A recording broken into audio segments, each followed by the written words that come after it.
بسم الله الرحمن الرحیم. الحمد لله و الصلاة و السلام علی رسول الله صلی الله علیه و سلم و علی آله و صحبه اجمعین. خواهران و برادران عزیز، السلام علیکم و رحمت الله و برکاته. الحمد لله، به فضل و عنایت الهی ما و شما به جزء دوم قرآن عظیم الشان رسیدیم که ما و شما شناسایی موضوعات 30 جزء قرآن در 30 روز رمضان میخوانیم و ما و شما در جزء دوم که انشاءالله جزء دوم قرآن عظیم الشان میگیریم و جزء دوم قرآن میخوانیم و در جزء دوم قرآن که هست به ادامه جزء اول قرآن، یعنی جزء اول قرآن که ما و شما خواندیم سوره بقره بود و در جزء دوم هم سوره بقره هست. و در سوره بقره اینجا که هست منهج تشریعی اسلام که در مقابل سایر نظام ها هست، یعنی موضوع اساسی جزء دوم چی هست. جزء دوم قرآن که حالا ما و شما شروع میکنیم، موضوع اساسیش چی هست. در جزء اول ما و شما دو موضوعش خواندیم که چی بودک؟ در اونجا ما و شما خلافت آدم علیه السلام، خلافت بنی اسرائیل و خلافت ابراهیم علیه السلام و موفقیت ها و کامیابی ها و نتایج خلافت ابراهیم علیه السلام خواندیم. این خلافت اسلامی با آمدن رسول الله صلی الله علیه و سلم انتقال کرد از بنی اسرائیل به بنی اسماعیل به رسول الله صلی الله علیه و سلم که رسول الله صلی الله علیه و سلم هم از اولادهای ابراهیم علیه السلام هست، لکن از فرزندش اسماعیل علیه السلام. و بعد از اینکه این خلافت اینجا به رسول الله صلی الله علیه و سلم هم رسالت و هم نبوت و هم خلافت به رسول الله صلی الله علیه و سلم انتقال کرد. آل رسول الله صلی الله علیه و سلم که همین قسمی که الله متعال به ملائکه گفته بود که انی جاعل فی الارض خلیفه، آل رسول الله صلی الله علیه و سلم من حیث آخرین پیغمبرا که جانشین از آدم علیه السلام گرفته تا به دیگه پیغمبرا بود که رسول الله صلی الله علیه و سلم در این حدیث میگه که ما امو بنایی که اونا ساخته بودن امو رو تکمیل کردم که یک خشتش باقی بود. ما امو خشت امو لبنه هستم که دمو دیوار گذاشته میشه. بناهن آمدن رسول الله صلی الله علیه و سلم و رسالت رسول الله صلی الله علیه و سلم و نبوت رسول الله صلی الله علیه و سلم و خلافت رسول الله صلی الله علیه و سلم این ادامه امو مسئولیت و مکلفیت های پیغمبرای قبلی هست.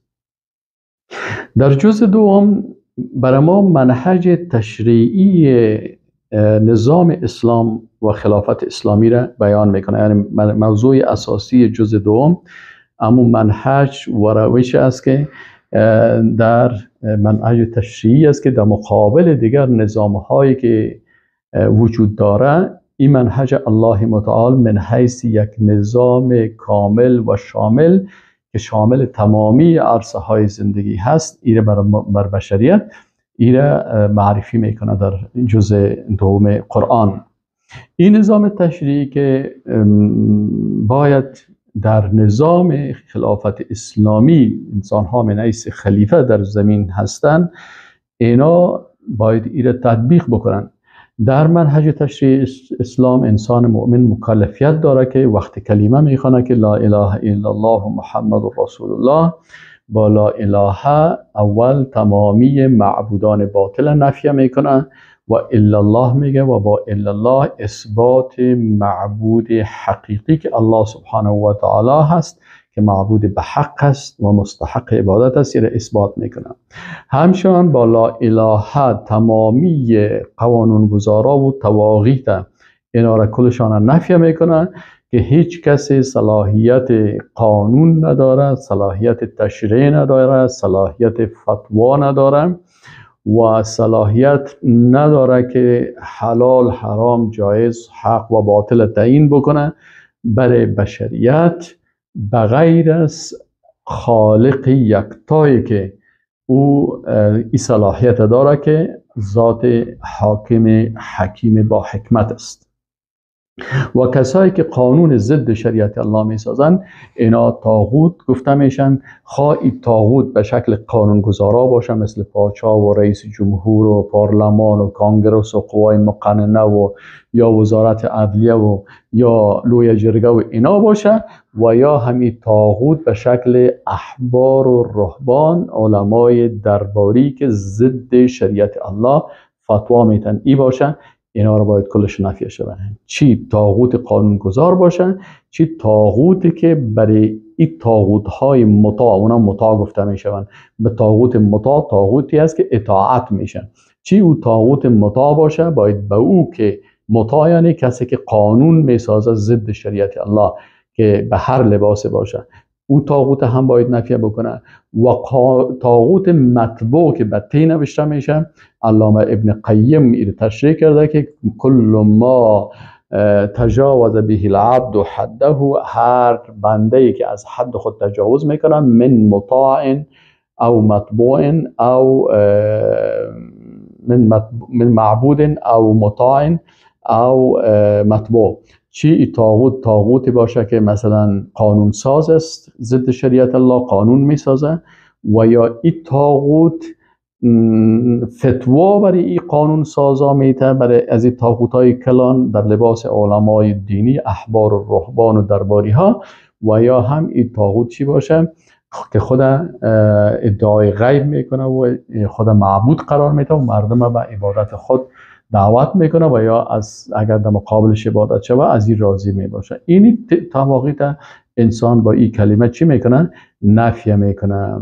وقتی که این تواقیت نفی شد و اینا صلاحیت عبادت هم اطاعت ندارن و معبودای باطل هم نفی شد که اونا صلاحیت عبادت ندارن، پس اینال صلاحیت و عبادت و تشریع الا الله، این مخصوص الله است.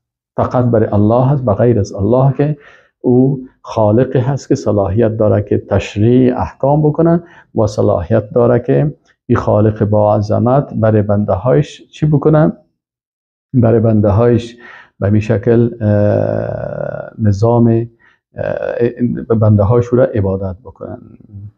خب اینال این عقیده توحیدی انسان مسلمان برای انسان حکم میکنه که به احکام تشریعی اسلام یقین داشته باشه و در او هیچ شک و شبهه نداشته باشه، صادقانه همه را قبول بکنه و به تمامی احکام انقیاد و تسلیمی داشته باشه و این احکام با محبت و اخلاص تطبیق بکنه. یعنی در کلمه طیبه شروط است و در کلمه طیبه ارکان است. شروط کلمه چی بود؟ که ارکان کلمه چی هست؟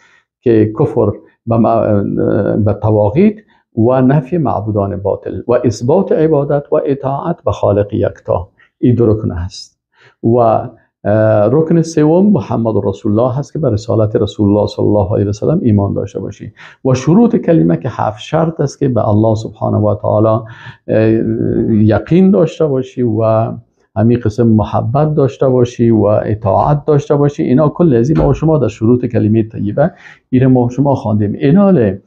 اینا ای است وظیفه یک مسلمان که وقتی ای ارکان و شروط کلمه را باور کرد، با امو صدق و اخلاص و امانت امی احکام الهی را تطبیق میکنه. برعکس از مخالفین شریعت الهی، اونا چی میکنن؟ با بهانه‌های مختلف از نظام تشریع الهی سرکشی میکنن، گاهی تکبر میکنن، گاهی دروغ میگن، با تکبر و دروغ خودی را نفی میکنن و گاهی هم شبهاتی را تقدیم میکنن که مانع تطبیق شریعت الهی شوند. در سوره بقره بعد از اینکه آغاز خلافت اسلامی را از زمان آدم علیه السلام بیان کرد و سلسله پیغمبرا را مثل ابراهیم و یعقوب علیه السلام معرفی کرد، اینال ما و شما به فصل سومی رسیدیم که در این فصل سومی ما و شما که از آغاز سوره، از آغاز جزء دوم است، فصل سوم شروع میشه که در این منهج تشریعی یا قانونی نظام جهانی اسلام، یعنی نظام خلافت اسلامی هست که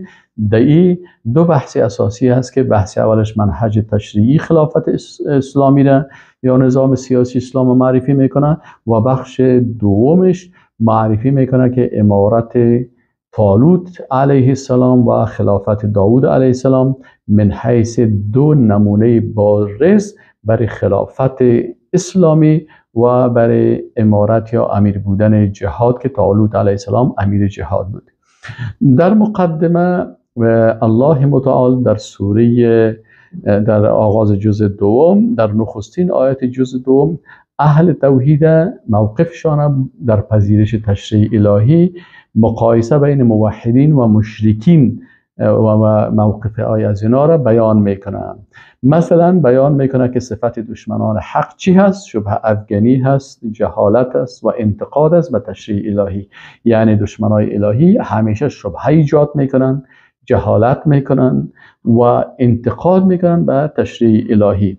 و برعکس از اهل ایمان چی عادت دارن؟ که اینا وسطیت دارن، شهادت دارن، متابعت دارن، موقف وسط اختیار میکنن، احکام الله را آمنا و سلمنا میگن و به این شهادت میتن و متابعت میکنن. الله متعال این بیان میکنه اعوذ بالله من الشیطان الرجیم سیقول السفهاء من الناس. الله متعال میگه وقتی که کعبه، وقتی قبله از بیت المقدس به طرف کعبه شریف انتقال پیدا کرد، اینجا دشمنای الله برخواستن و انتقاداتی را در ایرا کردن. دوستای عزیز، همینجا برق ما رفت، من معذرت میخوایم. ما شما به نماز دیگر میریم ان شاء الله تعالی. باز بعد از نماز عصر نماز که خوانیم ان شاء الله ما و شما دوباره باز درس خود شروع میکنیم. و السلام علیکم و رحمت الله و برکاته.